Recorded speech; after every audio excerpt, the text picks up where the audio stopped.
내가 가고 있는 이 길은 한 번도 가지 않은 길.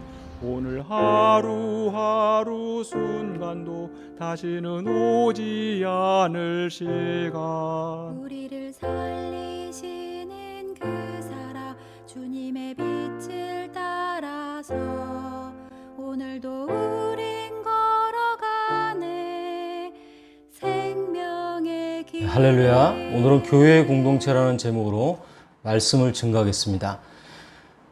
하나님의 말씀은 에베소서 1장 17절에서 23절까지의 말씀입니다.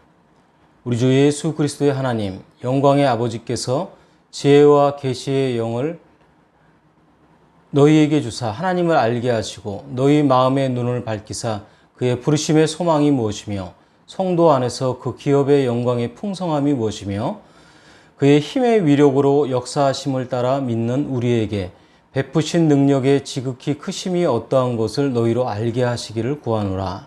그의 능력이 그리스도 안에서 역사하사 죽은 자들 가운데서 다시 살리시고 하늘에서 자기의 오른편에 앉히사 모든 통치와 권세와 능력과 주권과 이 세상뿐 아니라 오는 세상에 일컫는 모든 이름 위에 뛰어나게 하시고 또 만물을 그의 발 아래 복종하게 하시고 그를 만물 위에 교회의 머리로 삼으셨느니라.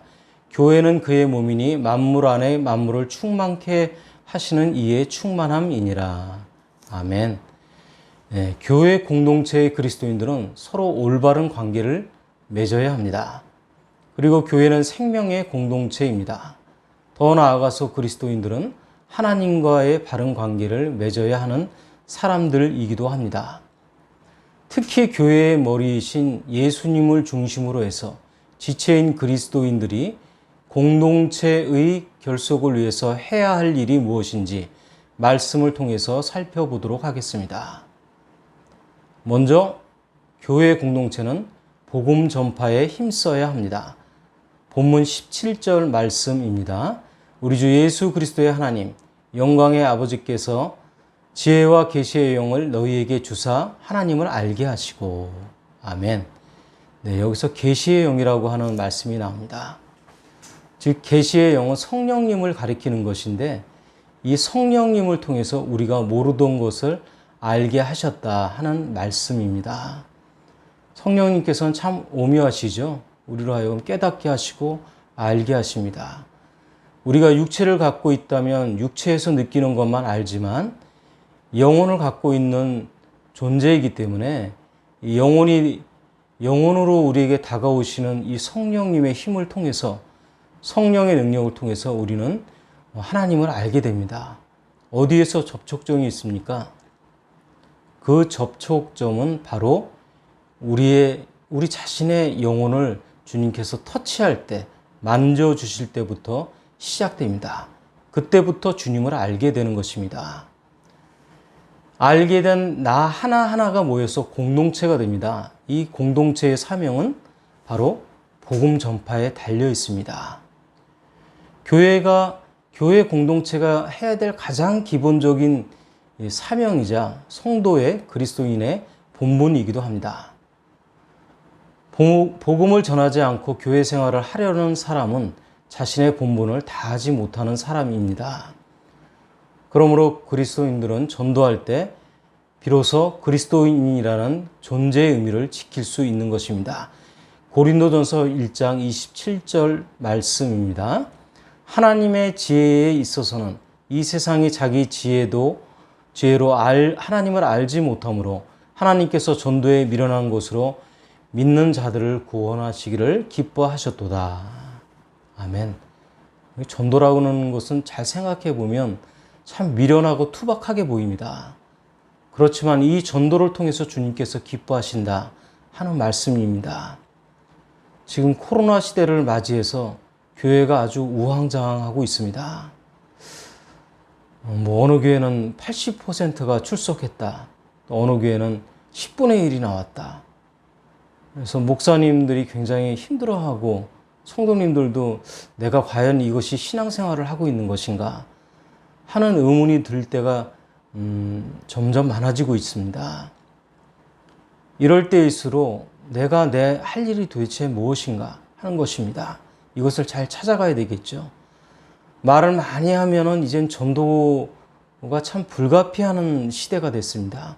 사람이 사람을 붙잡고 하는 전도에 한계가 느끼는 이상한 그 시대가 맞이하게 됐죠. 그래서 우리는 그리스도인의 향기를 잘 드러내는 것이 전도의 밑바탕이 되는 그러한 것을 우리는 이해를 할 때, 또 이해의 출발로 시작할 때 전도는 시작되어진다 하는 것을 우리는 알고, 전도 어렵지 않습니다. 그러나 방법을 잘못 택하면 너무나 어려워질 수 있습니다 하는 사실을 우리는 깨달아야 되는 것이죠. 이 깨닫는 것을 통해서 우리는 쉬운 길을 갑니다. 제가 어느 분이 일하는 것을 봤는데 그분은 아주 끈질기게 아주 끊임없이 일하는 걸 보고 야, 대단한 분이다 하는 것을 제가 느끼게 되었습니다. 그리스도의 향기를 우리가 드러낸다고 할 때 그 향기를 끊임없이 보여준다는 것이 얼마나 대단한 노력인가 하는 것을 우리가 알 수 있습니다. 그것은 말에 달려 있는 것이 아니고요. 행동에 달려 있다는 겁니다. 끊임없이 자기 실천에 달려 있다는 것입니다. 그리스도인들은 초대교회 때 성전이나 가정 모임에서 하루도 빠짐없이 예수 그리스도가 메시아이심을 가르치고 선포했습니다. 우리도 때만 우리에게 주어진다면 끊임없이 주님을 선포하고 주님의 향기를 드러낼 수 있는 그리스도인이 마땅히 되어야 하는 것입니다. 우리는 예수 그리스도를 전파하면서도 은연중에 자기를 자랑합니다. 제자들은 어떻게 했습니까? 제자들은 이러한 복음 전파의 과정에서도 자기 자랑이라고 하는 그 유혹을 이겨냈습니다. 우리가 하나님의 이 복음을 전할 때 간증 안 할 수 없죠. 근데 이 간증 가운데서도 참으로 조심해야 될 것은 자기를 드러내는 것입니다.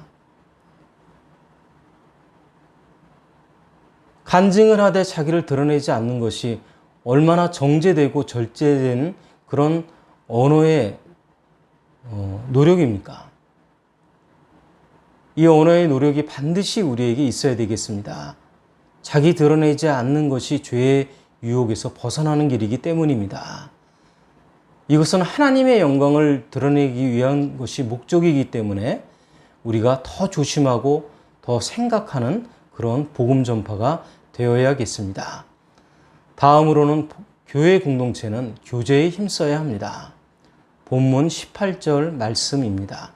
너희 마음의 눈을 밝히사 그의 부르심의 소망이 무엇이며 성도 안에서 그 기업의 영광이 풍성함이 무엇이며. 아멘. 성경은 그리스도인의 사귐에 대한 정의를 아버지와 그 아들 예수 그리스도와 함께하는 것이라고 말씀하고 있습니다.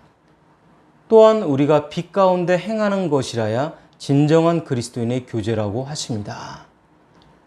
그저 허물없이 대한다고 해서 함부로 대한다면 절친한 사이가 아닌 것입니다. 그러므로 우리의 교제, 그리스도인들의 교제에는 전제가 필요합니다.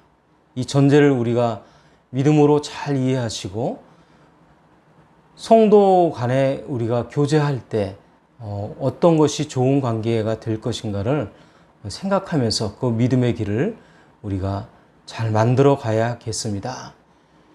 교제는 선한 말과 행동으로 친밀감을 서로 갖게 하는 것입니다. 그리고 우리는 그리스도인이므로 세속적이지도 않게 모든 방법으로 직분과 연령과 사명에 맞는 자세로 서로를 대해야 합니다. 그럴 때 비로소 교제가 교제다워지는 것입니다. 그러므로 주의 종들에게 주신 사명을 우리는 존중해야 합니다. 초대교회 그리스도인들은 사도의 가르침을 전적으로 수용하고 온 생활에 적용했습니다. 사도행전 2장 42절에서 43절까지의 말씀입니다. 그들이 사도의 가르침을 받아 서로 교제하고 떡을 떼며 오로지 기도하기를 힘쓰니라. 사람마다 두려워하는데 사도들로 말미암아 기사와 표적이 많이 나타나니. 아멘. 사도에게는 도대체 무엇이 주어져 있는 것일까요? 사도에게는 하나님의 영적인 능력이 부어져 있습니다. 하나님께서 이 사도들에게는 특별한 은혜를 부어주십니다. 그래서 목사님들을 보면 우리가 조심하게 대하는 것이 바로 신앙이다. 목사님을 하나님으로 생각하는 것이 아니라 하나님처럼 대하는 것입니다. 하나님으로 대하는 것이 아니라 하나님처럼 대한다고 하는 것이 굉장한 차이가 있는 거죠.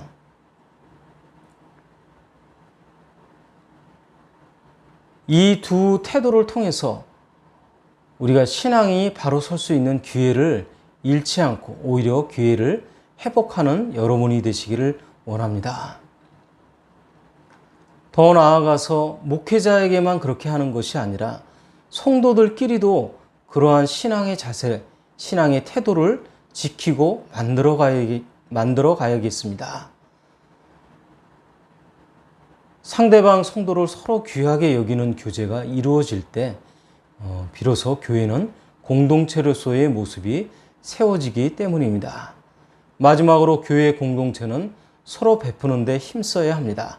본문 23절 말씀입니다. 교회는 그의 몸이니 만물 안에서 만물을 충만하게 하시는 이의 충만함이니라. 아멘. 우리의 삶이 분명히 우리 각자에게 주어져 있습니다. 이 삶을 우리가 충만하게 만들 수도 있고요. 빈곤하게 만들 수도 있습니다. 살다 보면 너무나 어려운 일들이 우리를 애워싸고 정말 사방팔방으로 우리를 지치게 만들고 절망하게 만드는 일들이 있습니다. 그럴 때일수록 우리가 기도하고 내 삶을 또 우리의 삶을 충만하게 만들 수 있는 기쁨으로 충만하게 만들 수 있는 것이 무엇인가 하는 것을 우리가 알게 될 때 비로소 우리는 우리의 삶이 값지고 아름답고 풍요로운 삶으로 이루어질 수 있는 것입니다.